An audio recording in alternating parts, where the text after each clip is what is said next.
وعلیکم ورحمۃ اللہ وبرکاتہ۔ آج ہم بات کریں گے خبروں کے حوالے سے کہ قبر کس طریقے کی بنانی چاہیے، نمبر ایک، اور اس پر ہم کیا لگا سکتے ہیں اور کیا نہیں لگا سکتے۔ تو سب سے پہلے ہم بات کرتے ہیں کہ کیا نہیں کر سکتے۔ تو اس کے لیے اب ہم سب سے پہلے حدیث لاتے ہیں جامعہ ترمذی کی، جس کا نمبر ہے 1052۔ نمبر ایک، اللہ کے رسول صلی اللہ علیہ وسلم نے جو منع فرمایا ہے اس بات کو آپ دھیان دے کے سمجھیے کہ قبروں کو پختہ کرنا، ان پر لکھنا، ان پر عمارت بنانا اور انہیں روندنا، یہ 4 آئٹم ہو گئے۔ اب ہم چلتے ہیں اس کے اگلی حدیث میں، یہ سنن نسائی کی حدیث ہے جس کا نمبر ہے 2029۔ اب اس میں 4 چیزیں موجود ہیں۔ سب سے پہلے عمارت بنانا، نمبر 2 قبروں میں اضافہ کرنا،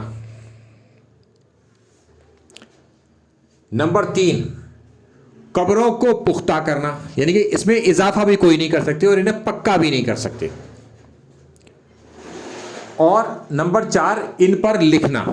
اب یہ جو تکیوں پر لکھا جاتا ہے کہ فلاں صاحب فلاں جگہ کے رہنے والے، یہ اس کے آگے پیچھے باتوں کو جوڑ کر ان کے بارے میں لکھا جاتا ہے نا، یہ بھی منع ہے، ٹھیک ہے۔ اب آپ اکثر قبروں پر جاتے ہیں یا مزاروں پر جاتے ہیں، وہاں یہ لکھا ہوا دیکھتے ہیں، تو یہ بات صحیح نہیں ہے لکھنا کہ وہاں تکیوں پر یہ باتیں لکھ دی جائیں۔ اب ہم چلتے ہیں اس کے آگے، مشکات المصابیح کی حدیث ہے 1697 کہ اللہ کی رسول صلی اللہ علیہ وسلم نے کیا فرمایا؟ قبروں کو پختہ کرنے سے منع فرمایا، ان پر عمارت بنانے سے منع فرمایا، اور ان پر بیٹھنے سے، اور بیٹھنے سے مراد اب کچھ بھی ہو سکتی ہے، ڈائریکٹ بیٹھنا بھی اور مجاور بن کر بھی بیٹھنا بھی، مگر جو مجاور ہوگا وہ کیسے مانے گا اس بات کو؟ تو ہم جس خبر پر مجاور بیٹھا ہو تو اس خبر کو آپ دیکھیے کیا وہ پختہ ہے، نمبر 1، اس پر کچھ لکھا ہوا تو نہیں ہے، نمبر 2 اس میں کوئی اضافہ تو نہیں کر رکھا، اور ان میں سے کوئی نہ کوئی چیز آپ اس میں پا لیں گے کہ اس کے اندر کیا کیا موجود ہے۔ اچھا، اب کیا کر سکتے ہیں قبروں کے حوالے سے، وہ چیز میں آپ کو بیان کرتا ہوں کہ اللہ کے رسول صلی اللہ علیہ وسلم کو جب دفن کیا گیا تو اس قبر میں سب سے پہلے سرخ رنگ کی ایک چادر بچھائی گئی۔ اب چادر بچھانے سے کیا مراد؟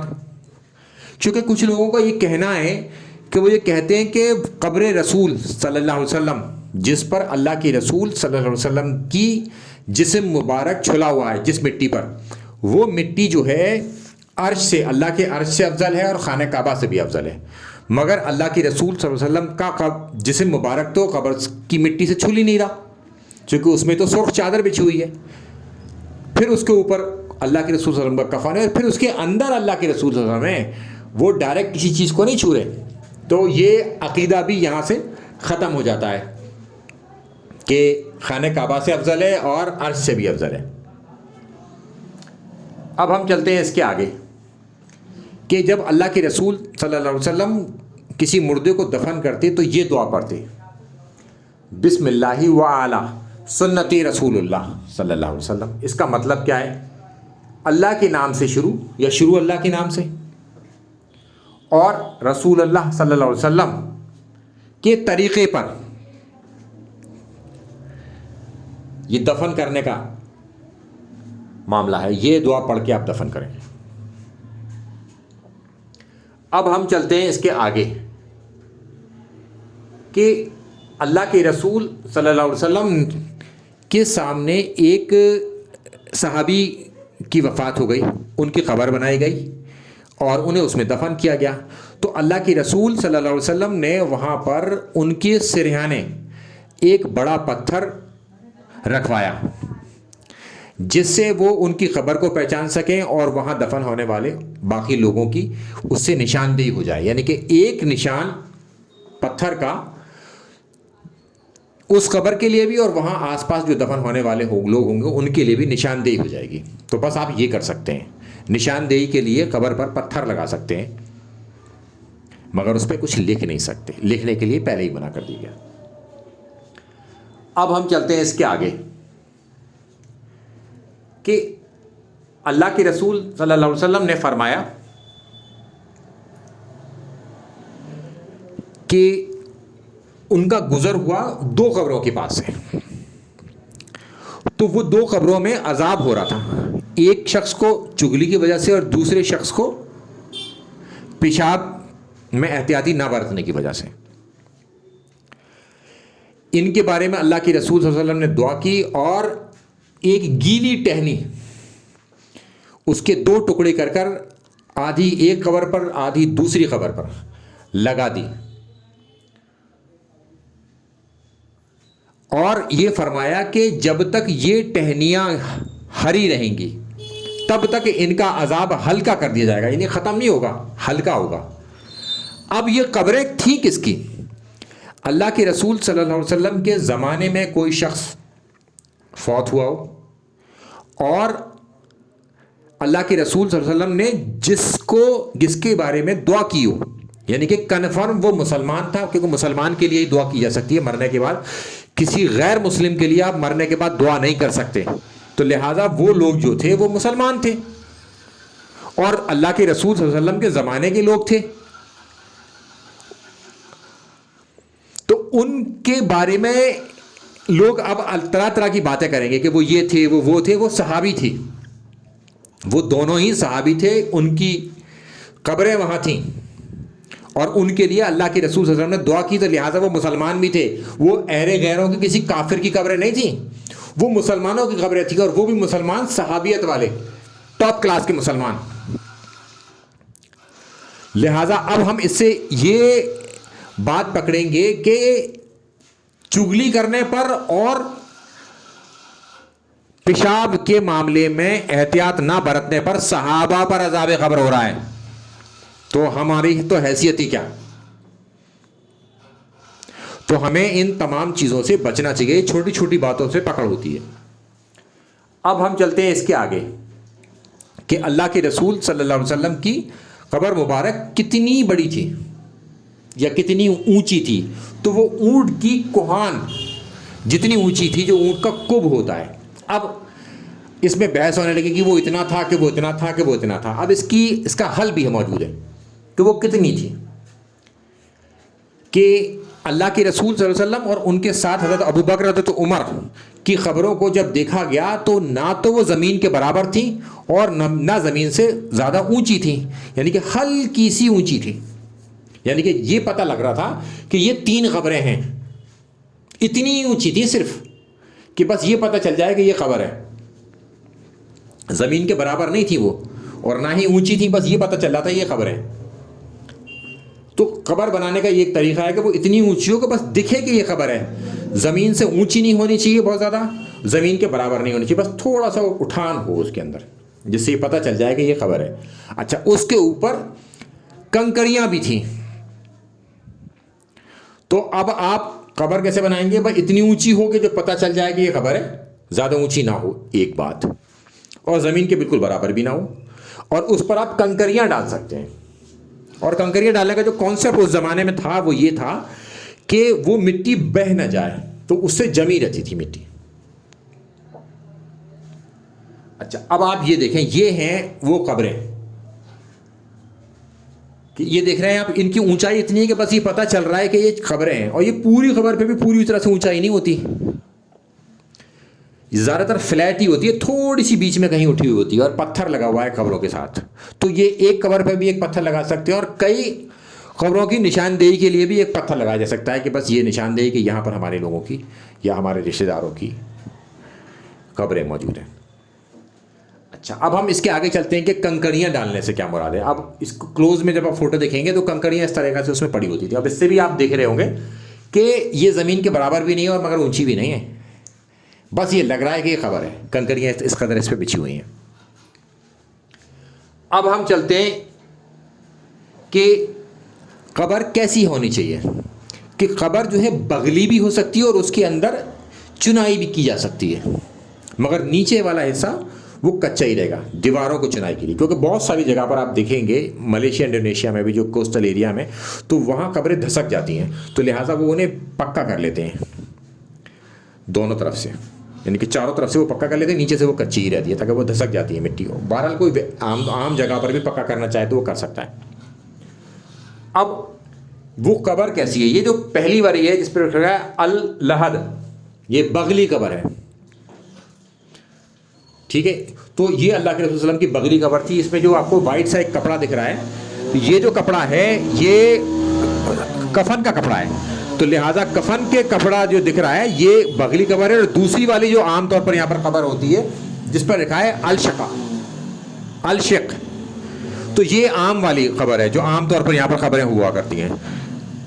اب ہم چلتے ہیں اس کے آگے کہ دیواروں کو پکا کرنا، یعنی کہ اینٹوں سے اس کو صحیح کر دینا تاکہ دھسک نہ جائے. تو وہ اس طرح کی آپ چاروں طرف سے بنا سکتے ہیں اور بیچ میں وہ کچی ہی رہے گی. تو یہ بات یاد رکھیے کہ چاروں طرف سے پکی رہے گی، یعنی کہ اینٹیں رہیں گی، اور بیچ میں وہ کچی رہے گی. اور یہ آپ جب پرانی دلی میں جائیں گے، دہلی گیٹ کے پاس جو قبرستان ہے وہاں پر انہوں نے پتھر لگا رکھے ہوتے ہیں چاروں طرف، مگر وہ نیچے سے کچی رہتی ہے اور اوپر سے بھی وہ پتھر لگاتے ہیں.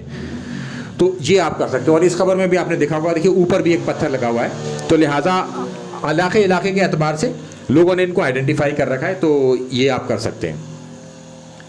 اب ہم چلتے ہیں اس کے آگے کہ قبر کے اوپر بیٹھنے کے حوالے سے، کہ اس قدر یہ خطرناک بات ہے قبر کے اوپر بیٹھنا کہ اگر کوئی شخص انگارے کے اوپر بیٹھ جائے، یعنی کہ انگارہ لگا دیا جائے اور اس کے کپڑے جل جائیں، کپڑے جل کر اس کی جلد تک وہ انگارہ پہنچ جائے، تو یہ بہتر ہے بنسبت اس کے کہ قبر پہ وہ بیٹھیں. تو لہٰذا اس سے بھی ہمیں بچنے کی بہت زیادہ ضرورت ہے، قبروں پر بیٹھے نا. یہ ہے ڈائریکٹ بیٹھنے کے حوالے سے. اب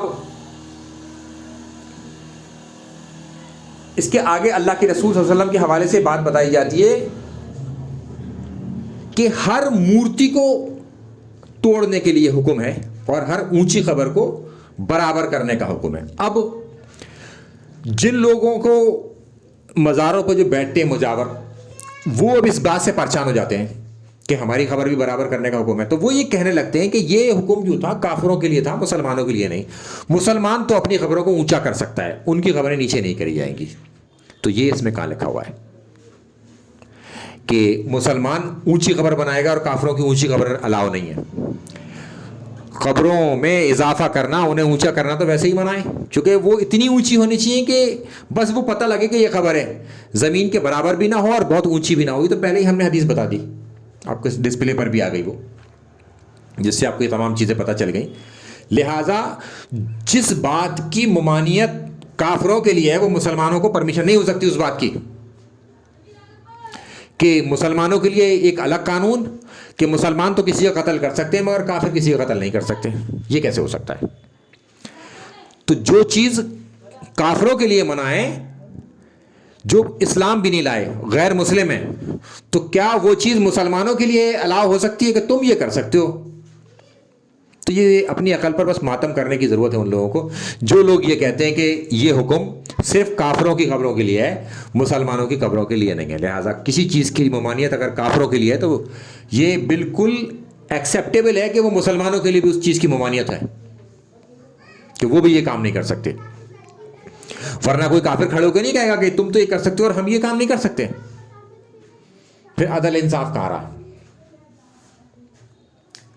اچھا، اب ہم چلتے ہیں اس کے آگے کہ ایک صحابی تھے جو جنگ صفین میں حضرت علی کے مقابلے پر کھڑے ہوئے تھے. جب ان کی وفات ہونے لگی تو انہوں نے اپنے بیٹوں کو نصیحت کی کہ میری قبر پر اتنی دیر رکنا جتنی دیر تک ایک اونٹ کو ذبح کیا جاتا ہے اور اس کے گوشت کو تقسیم کیا جاتا ہے. اچھا، یہ انہوں نے کیوں فرمایا؟ تاکہ فرشتے جب ان سے جواب طلب کریں، سوال کریں، تو وہ ان کے جواب دے پائیں اس وقت تک، یعنی کہ مانوس ہونے کے حوالے سے. تو اتنی دیر کوئی رکنا چاہے تو رک سکتا ہے. یہ آپ کو ایک دلیل مل جاتی ہے اس حوالے سے. اب ہم چلتے ہیں اس کے آگے کہ اماں عائشہ سے جب پوچھا گیا قبرستان میں جانے کی دعا، تو جب آپ یہ دعا دیکھیں گے تو یہ دعا بلکہ آپ کو یہ احساس ہو جائے گا کہ جب آپ کسی قبر پر جائیں، چاہے وہ مزار ہو چاہے قبرستان ہو یا قبر ہو، تو اس میں آپ کو دعا جو کرنی ہے اس مردے کے لیے بھی کرنی ہے. اور وہ دعا کا میں ترجمہ آپ کو بتا دیتا ہوں کہ مومن اور مسلمانوں دونوں کو اس میں ایڈریس کیا گیا ہے، یعنی کہ نیکوکار لوگ بھی اس میں شامل ہیں اور عام مسلمان بھی اس میں شامل ہیں. ٹھیک ہے، تو کوئی یہ بچانا چاہے کہ ہمارے اولیاء اللہ بچ جائیں گے، وہ بھی نیکوکار ہی ہیں، اچھے لوگ ہیں اگر آپ اولیاء اللہ کسی کو مانتے ہیں. اس پر بھی پھر اختلاف ہو سکتا ہے، کوئی اسے مانتا ہے کوئی نہیں مانتا. اب ہم چلتے ہیں اس کے آگے کہ مومن اور مسلمان گھر والوں پر سلامتی ہو. جو مومن ہیں اور مسلمان ہیں وہاں جو دفن ہیں، جن کے اپنے گھروں میں قبروں میں جو دفن ہیں، ان کے حوالے سے بات ہو رہی ہے. ان پر سلامتی ہو، کس کی؟ اللہ کی. اللہ ہم سے آگے جانے والوں اور ہم سے پیچھے رہ جانے والوں پر رحم فرمائے، یعنی کہ جو ہم سے پہلے جا چکے. اب اس میں سارے لوگ ہیں، تمام لوگ، تمام مسلمانوں کے لیے ہم دعا کر رہے ہیں. آپ اس میں کوئی بھی ہو، نبی بھی ہیں، ان کے صحابی بھی ہیں، اولیاء اللہ بھی ہیں، سب کے لیے ہم دعا کر رہے ہیں کہ ان پر بھی رحم کرے اللہ تعالیٰ، اور جو ہمارے بعد جائیں گے ان پر بھی اللہ تعالیٰ رحم کرے. اور اگر اللہ نے چاہا تو بے شک ہم بھی تم سے ملنے والے ہیں، اور ہم بھی اللہ نے چاہا اگر تو ہم بھی تم سے آ ملیں گے، یعنی کہ اس رحمت کے اندر. تو ہم نے اپنے سے پہلے والوں کے لیے، تمام لوگوں کے لیے، اس میں سب شامل ہیں، ان کے لیے دعا کری، اپنے بعد والوں کے لیے دعا کری، اور ہمیں اپنے لیے بھی دعا کری اس میں کہ ہم بھی اس رحمت کے حقدار بنیں. اللہ سے امید رکھ رہے ہیں اپنے بارے میں. تو جب بھی آپ جائیں تو یہ دعا ضرور کریں. قبر والے کے لیے ضرور دعا کرنی چاہیے. ان سے نہیں مانگنا، یہ یاد رکھیے گا، ان کے لیے دعا کرنی ہے.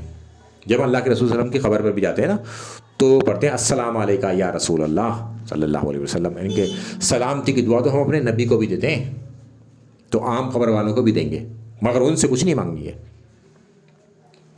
اچھا، اب اس کے آگے